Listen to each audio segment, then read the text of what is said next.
Et si vous n'étiez pas obligé de choisir entre le baladeur audiophile et le lecteur réseau Hi-Fi pour la maison, eh bien justement, Astel & Kern avec son tout dernier modèle, le PD10, Mélanie, il nous propose de ne pas choisir.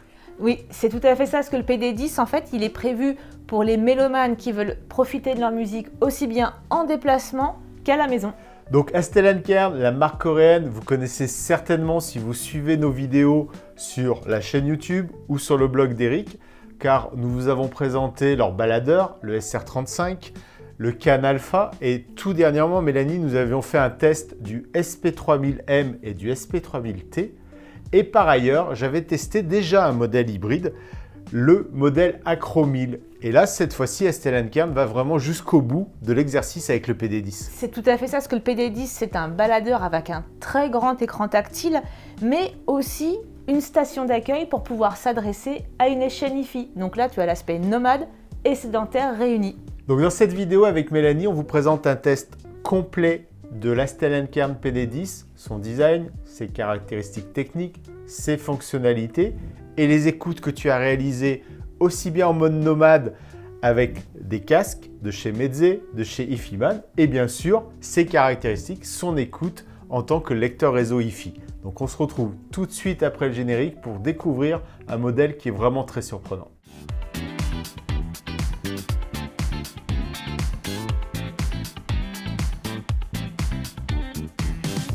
Cette vidéo vous est proposée par laboutiquederic.com, votre référence en solutions Hi-Fi et audio-vidéo connectées. Depuis plus de 15 ans, nos experts sélectionnent avec soin et testent de nombreux produits pour vous offrir la meilleure des expériences musicales. Et tout nouveau, scannez le QR code qui s'affiche sur votre écran, vous accédez à la totalité de notre catalogue et des remises exclusives. Vous êtes nombreux à nous faire confiance, plus de 6500 avis clients et une note moyenne de 4,8 sur 5. Vous souhaitez écouter ces produits? Eh bien, rendez-vous dans notre showroom à Écully, tout proche de Lyon. Et puis, bien entendu, que ce soit par téléphone ou par notre formulaire de contact, nous serons ravis de vous conseiller dans vos choix et de vous aider à utiliser vos produits.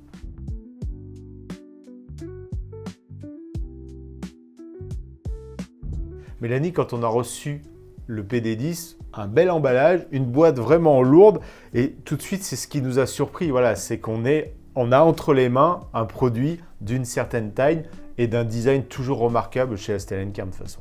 Donc là, quand on l'a reçu, 2 boîtes. Donc tout de suite, ça saute aux yeux, il y a 2 morceaux. Donc le baladeur et la station d'accueil, chacun dans sa boîte. Et ce qui saute tout de suite aux yeux, c'est vraiment le poids, parce que ce baladeur, il fait quand même 435 grammes. Donc si on y regarde de plus près, ça fait 2 fois plus lourd qu'un baladeur SR35 par exemple. Alors effectivement, le poids m'interpelle parce que c'est quasiment 3 fois le poids d'un smartphone, hein, c'est entre 100 et 120 grammes, donc là 435. Et puis, chez Astel & Kern, ils font toujours une part belle au design. Oui, en effet, chez Astel & Kern, le design, c'est une réelle importance. Donc là, quand tu le prends dans la main, tu sens tout de suite les matériaux utilisés. Derrière, tu as cette fameuse plaque en verre qui donne vraiment cet aspect premium au produit.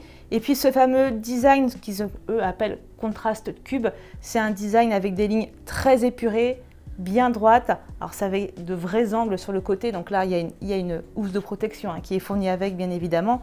Et puis ce qui saute tout de suite aux yeux, c'est la qualité de l'écran, très contrasté, hyper simple à naviguer.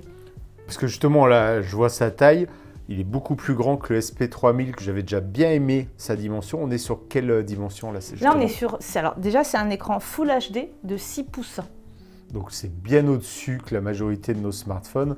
Je dirais de mémoire comme ça, on doit être au niveau des plus grands modèles, que ce soit du côté d'Android ou du côté d'Apple. Ouais, c'est ce que je dirais.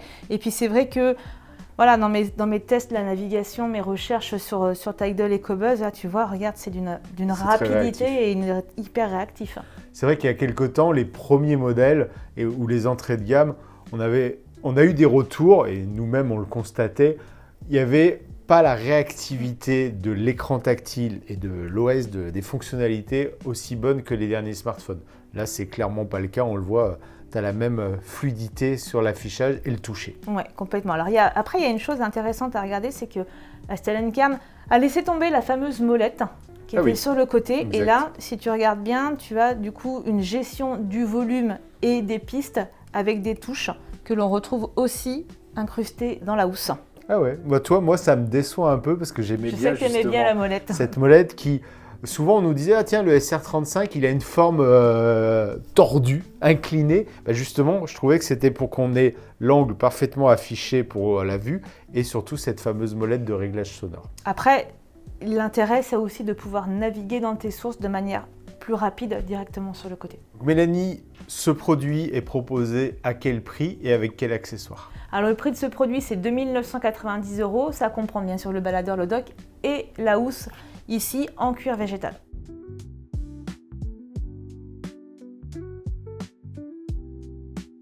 Alors pour aller dans le détail de ce Astel & Kern PD10, concrètement, qu'est-ce qu'il a sous le capot?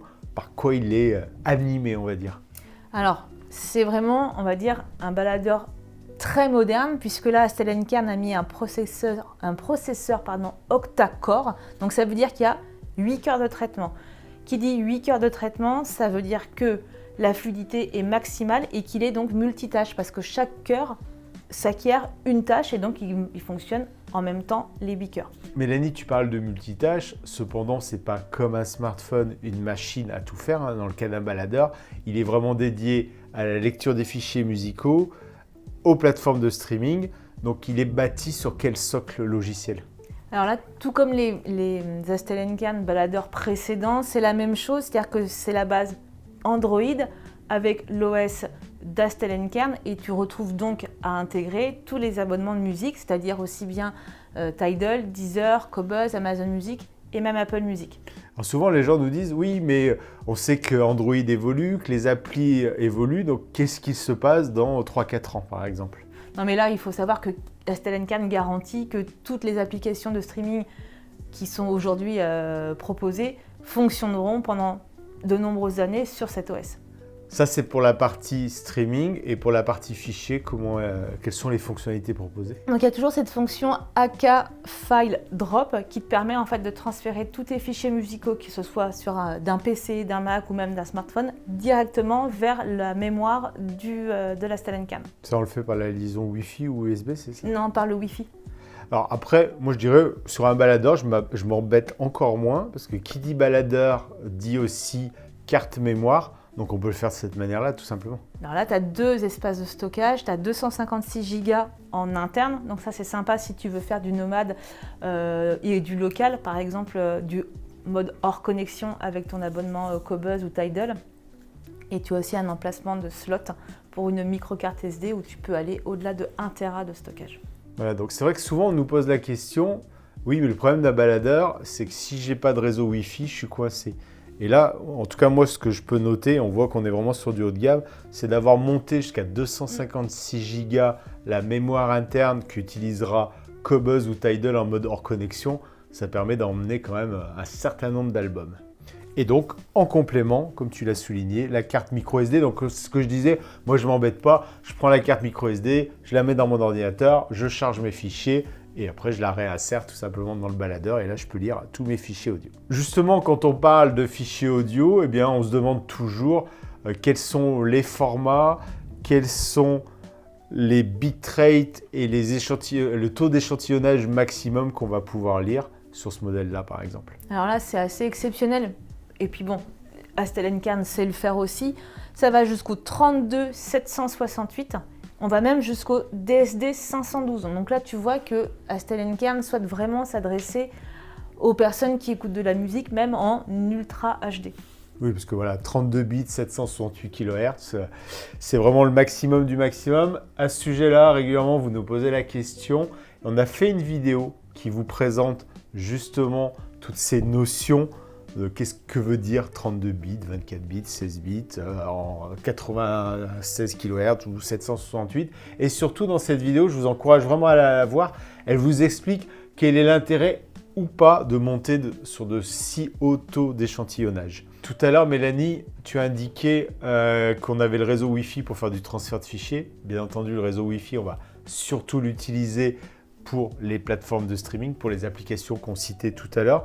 Est-ce qu'on peut faire le tour d'horizon de toutes les connectiques réseau qui sont disponibles, les protocoles qui lui sont compatibles. Alors déjà, très simplement, tu peux connecter le PD10 à ton réseau Wi-Fi, à ta box tout simplement, comme un lecteur réseau et comme tous les baladeurs qui sont proposés au catalogue. Il y a une connexion Bluetooth, évidemment c'est jamais celle que l'on conseille, mais en tout cas elle est là, donc sachez qu'elle est aussi en LDAC, LHDC, aptX HD, donc voilà, même là-dessus, sur une connexion qui est normalement plus compressée, on monte dans les Bluetooth les plus haut de gamme. Donc ça c'est pour utiliser avec un casque Bluetooth. Exactement.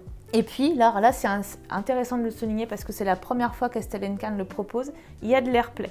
C'est-à-dire que j'en ai fait le test, j'ai utilisé donc ce baladeur en tant que lecteur réseau et j'ai envoyé ma musique depuis mon abonnement Tidal en AirPlay sur le PD10 et donc j'avais une reproduction de l'écran évidemment sur mon smartphone et sur le PD10.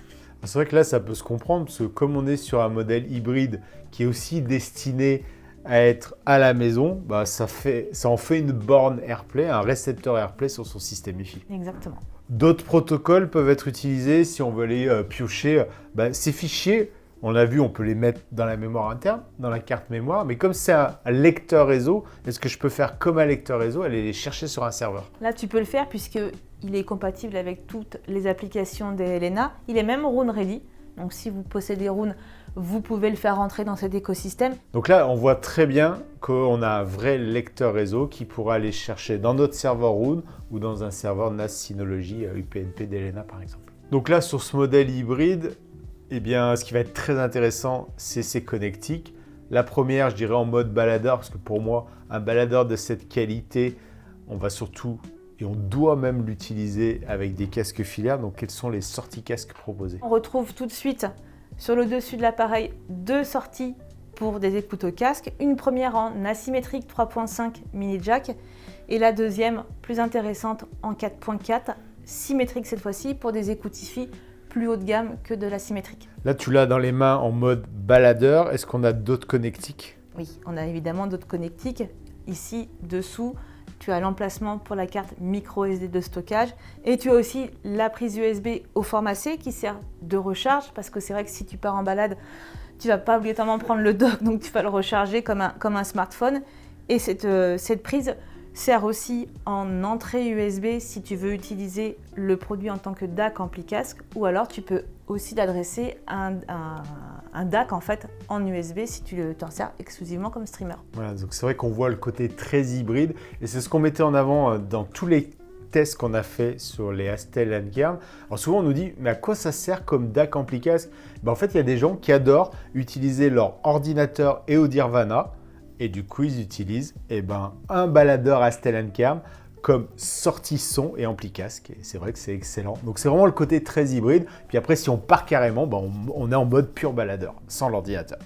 Et donc en mode baladeur, pour que je sache, il a une autonomie environ de 15 heures. Donc voilà, par sa batterie interne bien entendu. Justement en mode baladeur, on va le glisser, alors, lui dans une très grande poche, dans un sac. Il y a une fonction qui pour moi est capitale, c'est qu'on veut que les boutons ne puissent plus interagir quand il est au fond du sac. Bon, évidemment, Estelle & Kern a pensé à tout et cette fonction elle est sur le côté, tu l'actives ou tu la désactives, hop, juste ici. Et comme ça en fait, quand tu touches tes boutons, là tu vois l'écran, il ne bouge plus. Là vous êtes en train de regarder la vidéo avec nous, puis vous nous dites, mais pourquoi finalement je partirais sur un baladeur? J'ai déjà un smartphone. Eh bien avec Mélanie, on a fait une vidéo qui est déjà présente sur la chaîne YouTube qui sont les 10 raisons de choisir un baladeur pour des belles écoutes hi-fi. Donc on vous l'incruste et vous pourrez tout savoir là-dessus.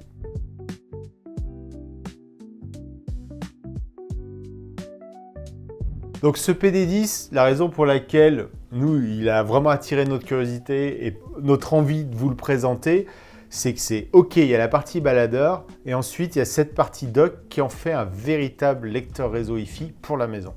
Alors là c'est intéressant, tu vois déjà c'est un vrai objet, hein, d'accord On sent qu'il est lourd et qu'il ne glisse pas en plus. Il ne glisse pas évidemment et heureusement.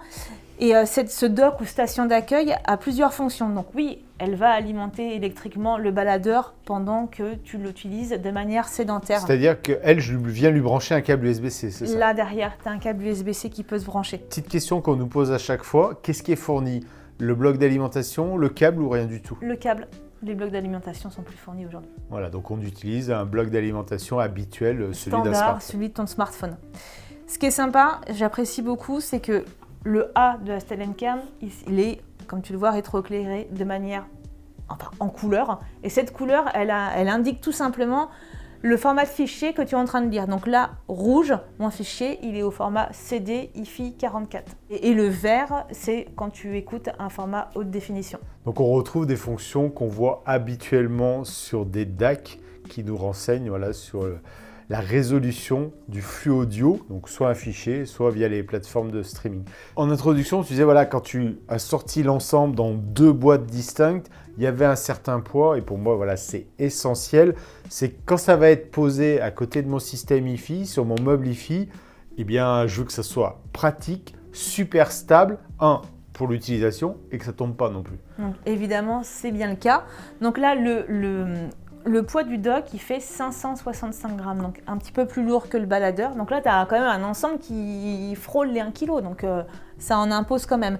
Ils ont pensé à tout, c'est de l'antidérapant sur lequel est positionné de manière inclinée le baladeur et même de l'antidérapant dessous, c'est-à-dire que il faut vraiment que j'appuie pour le déplacer. Donc c'est quand je manipule l'écran tactile du PD10, c'est aussi stable qu'un lecteur réseau de salon. Exactement. Pour avoir utilisé beaucoup d'appareils avec des docks Lightning, des docks USB, c'est que des fois, on a peur de casser ou on a l'impression que ça s'en fiche pas très bien. Qu'est-ce qu'il en est de cette liaison entre le baladeur et son socle? Alors, évidemment, on va prendre délicatement le baladeur pour le désenficher et l'emmener. Et quand on vient le remettre, on le repose. Tu as vu, ça se remet tout seul, c'est hyper simple. Et là, comme moi, je suis vraiment face au connecteur mâle USB-C, on voit qu'il bouge parce que justement, il a un jeu qui est fait pour. C'est fait pour, c'est-à-dire que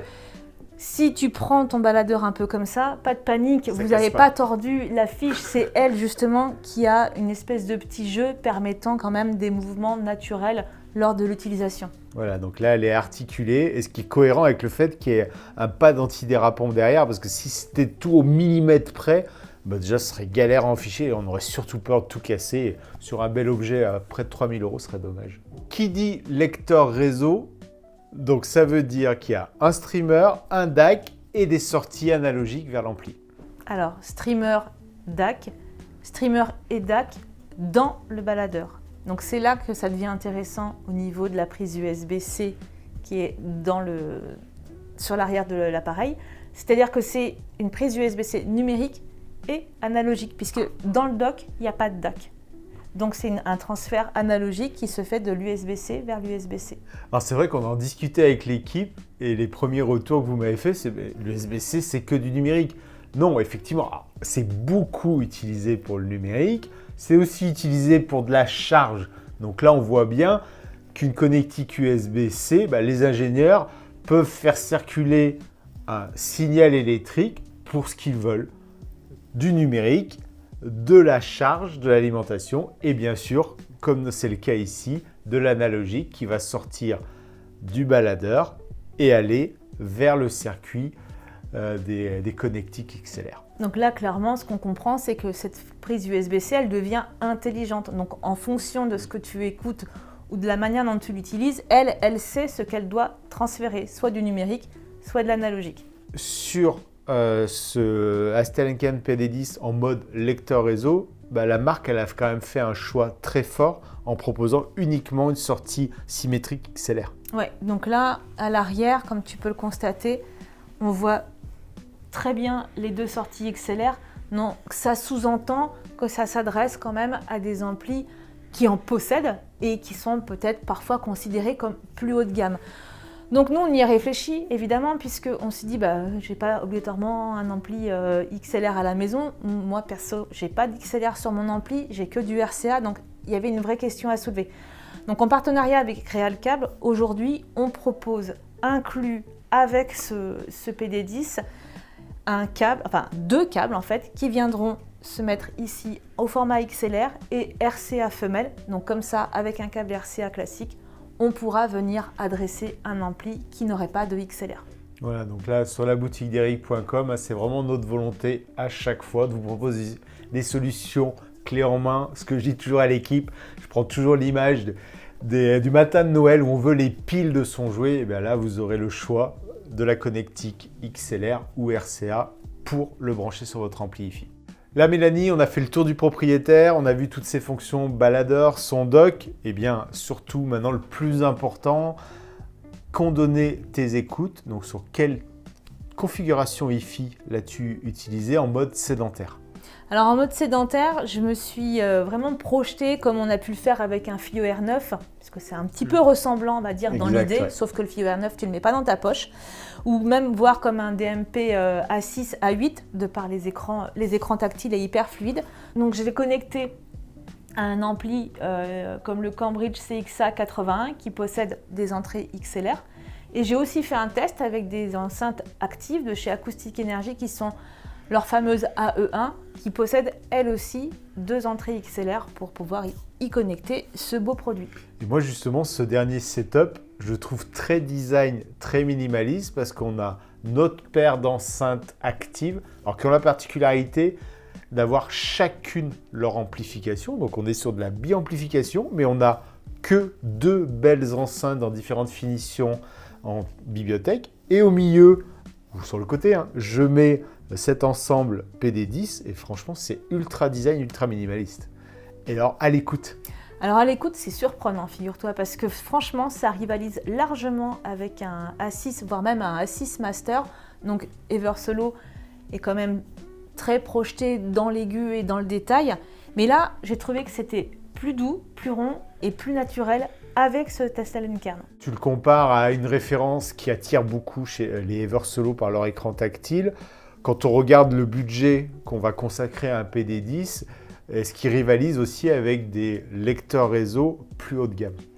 Bah, écoute, oui, il y a des lecteurs réseau qui ont un gros succès comme le Vega S1.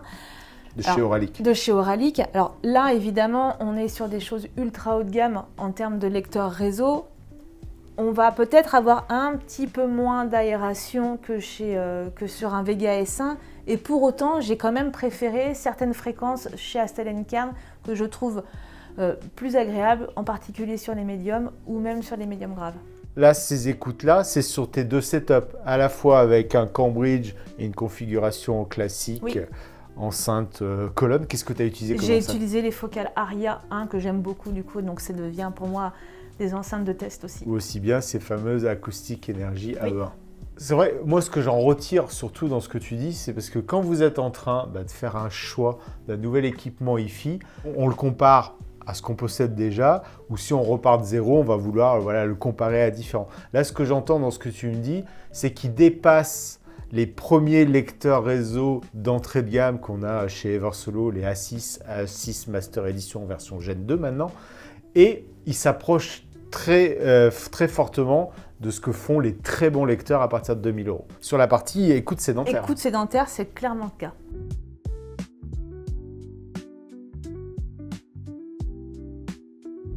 Alors, ce qu'on a voulu faire, Mélanie, dans cette séquence, c'est pas tout de suite mettre en avant le DAC, parce qu'encore une fois, alors on le sait, ça vous intéresse énormément les DAC. Quelle est la marque? Est-ce que c'est Sabre? Est-ce que c'est AKM? Ou est-ce que c'est du propriétaire? Mais ce qu'on vous dit à chaque fois, oui, ok, la marque, le numéro, la dernière ou pas génération de la puce, c'est une chose. Mais encore une fois, les ingénieurs, les acousticiens des marques, ils en font ce qu'ils veulent. Ils les programment, ils les intègrent pour les faire sonner. Donc, on va parler de ce qu'il y a à l'intérieur, les puces, parce qu'on sait que ça vous intéresse. Et après, tu nous diras, toi, comment tu qualifies la musicalité du PD10. Alors là, il faut quand même souligner une chose, c'est que tu parlais des ingénieurs et de leur choix. Ils ont opté pour de l'AKM et ce sont les toutes dernières puces AKM, il y en a même 4. Donc là, ça montre quand même cette envie de bien faire. Et on sait, et c'est pour ça que je l'ai souligné, c'est ce naturel, cette rondeur que l'on retrouve sur ce PD10, ça vient aussi de la puce et de la musicalité AKM. Stellenkern, on le disait en introduction, ils ont une très grosse expérience. Je crois de mémoire, les premiers baladeurs Stellenkern qu'on a testés, dont on a parlé dans le blog, c'était autour de 2016.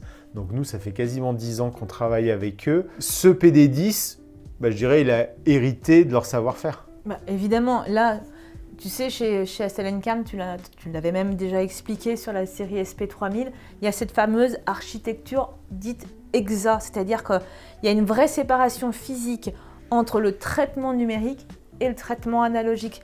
Et ça permet drastiquement de réduire le bruit, la distorsion, et ça nous donne vraiment une belle pureté au signal. Donc tout à l'heure, je vous parlais de la vidéo « Les 10 raisons de préférer un baladeur à un smartphone ». Bah là, Mélanie vient de vous le dire, c'est que vous le voyez bien, la conception, l'architecture, les composants mis en jeu dans un baladeur, ça n'a absolument rien à voir avec ce qu'on met dans un smartphone. Il n'y a pas de DAC spécialisé, il n'y a pas de circuit de streaming spécialisé et encore moins d'ampli casque dédié à des beaux casques dont on va vous parler tout à l'heure. Ça me fait une belle transition par aussi les fonctionnalités qu'on va retrouver sur un baladeur et pas un smartphone quand on écoute au casque. Alors là, sur le PD10, tu retrouves encore ce dont tu avais déjà parlé sur les SP3000, c'est le Digital Audio Remaster, c'est-à-dire ça suréchantillonne légèrement les fichiers, ça donne un son plus raffiné, plus délicat. Sur certains casques, c'est immédiat, tu le ressens tout de suite. Et donc, du coup, tu as une sensation quand même plus analogique. Moi, je ne suis pas toujours très fan des suréchantillonnages. On échange beaucoup dans les commentaires là-dessus. Mais ce que fait SLNCam, comme tu viens de souligner, c'est voilà, d'adoucir la courbe. Le signal, la courbe, pour justement pas que ça monte trop dans le détail de manière surexagérée, surjouée. Et il y a une autre fonction moi, que j'apprécie quand je suis dans l'écoute au casque, je le dis toujours, c'est cette fameuse scène un peu plus holographique, et ça c'est grâce aussi à une fonction qui s'appelle le crossfeed. Donc c'est un recalcul, si tu veux, de mélange, enfin, ça redécale légèrement les signaux dans l'oreille droite-gauche, et c'est ce qui permet de pouvoir avoir cette sensation de respatialisation et de meilleur ressenti holographique. Moi je l'apprécie beaucoup dès les premiers modèles de chez SLNCam, c'est que c'est un filtre qui est appliqué, mais qui ne dénature pas la bande sonore qu'on utilise, mais qui crée enfin cette spatialisation.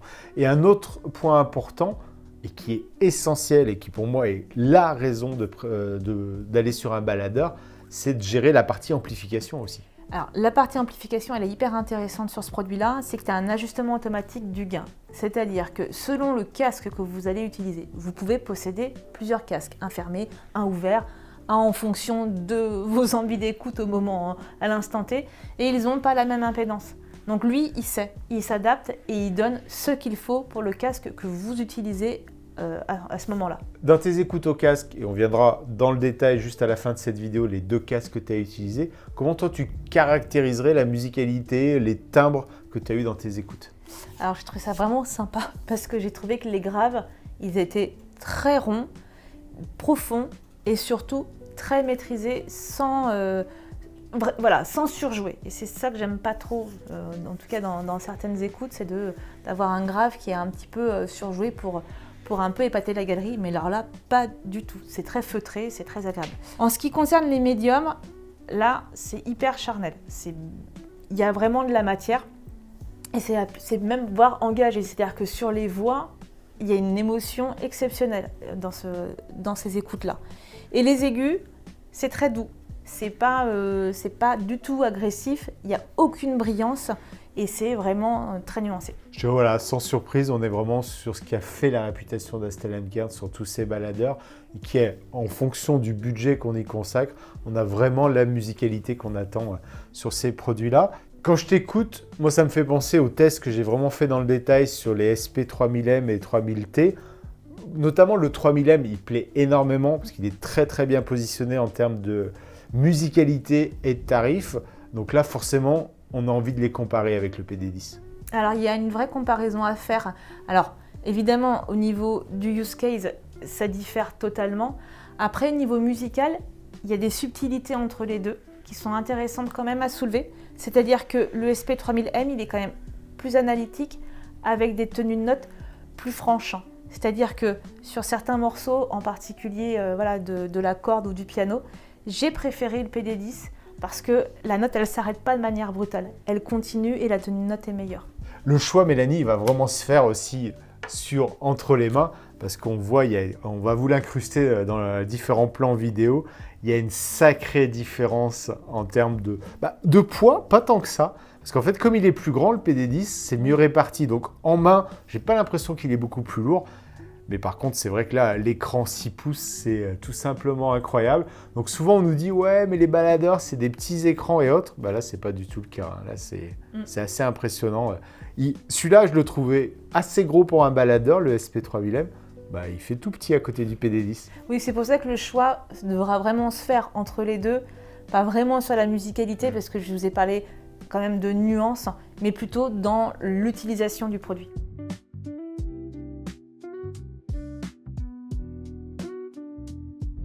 Le PD10, c'est vraiment le produit hybride, comme on vient de l'expliquer dans toute la vidéo. On a son système Hi-Fi, et bien hop, on vient brancher le dock et le système, ça fera un excellent lecteur réseau.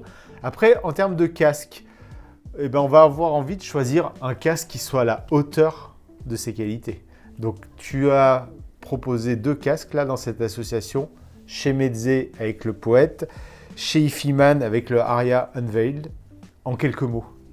Alors là, clairement, le Meze Poète, c'est pour vous qui aimez les choses vraiment charnelles et rondes, je dirais du jazz vocal, de la soul, du folk, du live, hein, même en acoustique. C'est le compagnon idéal pour ce type de produit, ce type d'écoute en tout cas. Et si vous voulez vraiment tout savoir sur le Meze Poète, on a fait une vidéo très complète qui va vous être incrustée pour tout savoir, voilà, sur comment se place ce casque ouvert, parce qu'on pourrait croire que par sa coque, il est fermé. Donc voilà, c'est vraiment un des casques qu'on aime beaucoup pour les écoutes à la maison. Alors évidemment, j'ai fait des écoutes en 4.4, aussi bien avec le Meze Poète qu'avec le Hi-Fi-Man. Voilà, dans toutes nos vidéos sur les casques, on vous explique la différence entre un signal symétrique et asymétrique, donc allez voir pour tout savoir. Donc là, le Meze Poète, nous on le propose soit en câble 635, soit en câble 4.4. Donc vous avez un pack qui est déjà prévu avec le câble et le Meze Poète,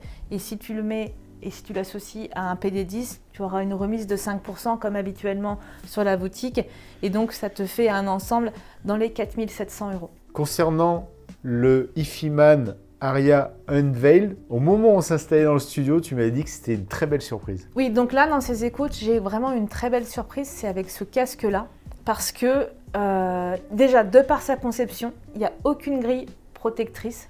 Donc c'est un casque ouvert et j'ai envie de dire, il n'y a pas plus ouvert sur le marché que ce casque-là quasiment. Oui, c'est ce qu'ils appellent Hi-Fi-Man, voilà, des stores vénitiens presque, Windows Store, un nom comme cela. Et je peux te confirmer, c'est que je te vois à travers, donc il est vraiment ouvert. J'ai fait le même test l'autre jour quand je l'ai testé. Donc là, en fait, ça permet quoi, cette conception? C'est-à-dire que ton transducteur, il s'exprime complètement sans diffraction, sans réflexion parasitaire, et je l'ai tout de suite ressenti quand j'ai mis les oreilles dedans.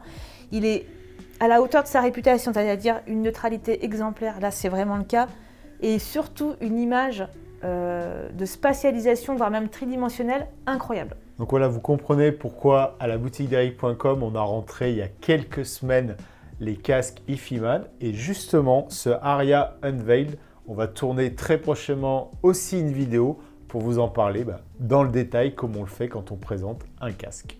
Donc les écoutes que j'ai fait sur ce casque-là, elles ont été vraiment révélées. Si tu aimes du classique, voire même de l'instrumental, de la musique orchestrale, symphonique, même baroque, où tu as beaucoup d'instruments, là ça prend tout son sens. Et même certains, je sais pas, du rock progressif, si tu aimes, il y a besoin de détails, là tu entends tout. Du jazz contemporain, où tu as beaucoup d'instruments aussi qui se positionnent dans une scène sonore. Là, tout est spatialisé, il n'y a pas de mélange en fait des instruments dans la scène. Et puis même, si vous aimez les morceaux électroniques, là, ça prend aussi tout son sens, parce que c'est particulier, la musique électronique, ça doit être carrément détaillé. Donc là, un casque qui est très universel. Très universel, mais pas non plus froid, soyez-en sûrs. C'est vrai que j'ai fait des écoutes sur des morceaux avec des lignes de basse. Elle sonne parfaitement bien, cette ligne de basse.